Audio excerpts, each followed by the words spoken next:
Kama ni mara yako ya kwanza unatembelea chaneli yetu ya Top 5 Media, tunakuomba ubonyeze neno subscribe, kisha kwa chini itatokea alama ya kengele. Tunakuomba ubonyeze kengele hiyo ili uwe wa kwanza kupokea taarifa katika chaneli yetu. Asante. Yes bwana, mwanamichezo wangu, moja kati ya story ambayo inazua headline kweli kweli kwenye mitandao mbalimbali ya kijamii kutokea kwenye klabu ya wekundu wa Msimbazi Simba, na mimi nikaona ni vyema niweze kukusogezea ewe mwanamichezo wetu unayotufuatilia sasa hivi kupitia hapa Top 5 Media, uweze kufahamu kile ambacho kinaendelea muda huu hapa ndani ya kikosi iko ya wekundu wa Msimbazi Simba. Bwana, kitu ambacho kilichoweza ama kinachoendelea sasa hivi ndani ya timu hiyo ya Simba ni kuhusiana na mwanzilishi na mwenyekiti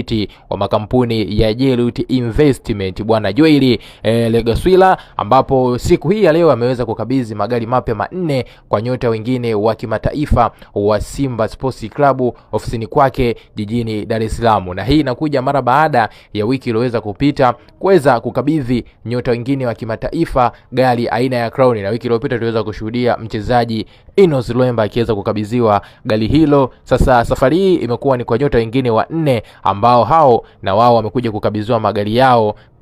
na hii inakuja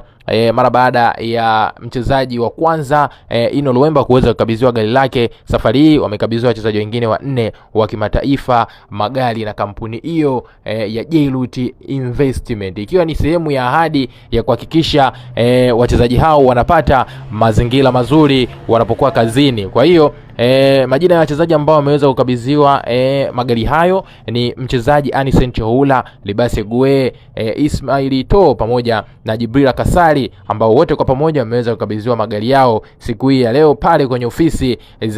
za kampuni ya Jeruti zilizopo jijini Dar es Salaam. Hii ni miongoni mwa ahadi ambayo ipo kwenye mikataba ya wachezaji hawa kuweza kukabidhiwa magari ili kuweza kurahisisha masuala yao mazima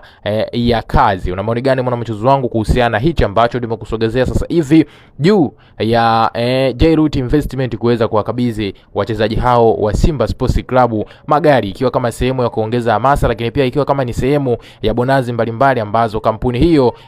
iliwahakikishia Simba